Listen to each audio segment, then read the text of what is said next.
আমার মতো বয়সে যে ছেলে ইনকাম করে না, তারে গিয়ে জিজ্ঞেস করো কিভাবে ফাটে, মাথার মধ্যে কি পরিমাণ পেইন থাকে। আর আমি তোমারে ভালোবাসছিলাম চিপাই চাপাই ঘোরার জন্য না, সারা জীবন একসাথে থাকার জন্য। আর যেটা তুমি রাস্তায় রাস্তায় ভিডিও করা বলো না, আমরা বলি ফিল্ম মেকিং, যেটা আমি করতেছি আর যেটা করার জন্য বাইরের স্টুডেন্টরা এক্সপার্ট লাখ লাখ টাকা দিয়ে কোর্স করে। সো যেটা রেসপেক্ট করতে পারো না, প্লিজ ওটা নিয়ে কথা বলতে এসো না। তুমি কি কোনোদিন আমাকে মাফ করতে পারবে না? তুমি কোয়েশ্চেনটা তোমাকে করে দেখো, আমার জায়গায় তুমি থাকলে কি করতা? নির্জন, আমি তোমার সব কথা শুনবো। সব কিছু কি আগের মতো করা যায় না?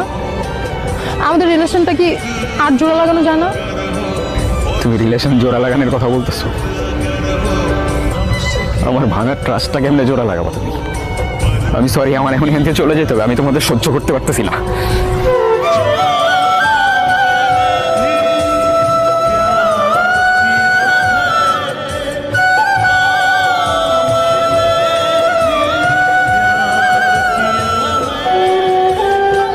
এই দুনিয়াটা অনেক কমপ্লিকেটেড হয়ে গেছে।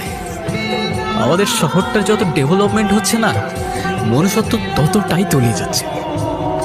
আমাদের ভালোবাসা, ইমোশন সবকিছু অনেক চিপ হয়ে গেছে। কিছুদিন সোশ্যাল মিডিয়াতে স্টক করেই যে যাকে ইচ্ছা ভালোবাসি বলে দিচ্ছে অনেক ইজিলি। একদিনে ভালোবাসা, 2 দিনের ঝামেলা, 3 দিনে ব্রেকআপ নিয়ে লোনলি কিছু পোস্টার স্টোরিজ, আর 4 দিনে নতুন কেউ। চারদিকে শুধু ফেক মানুষজন নিজেদের রিয়েলনেস দেখাইতে ব্যস্ত। যতদিন তোমরা তোমাদের এই শহরের সস্তা ভালোবাসায় মেতে থাকবা, ততদিন আমি আর ফিরবো না এখানে। হ্যাঁ, একাই থাকবো, শুধু সাথে থাকবে আমার ভাঙা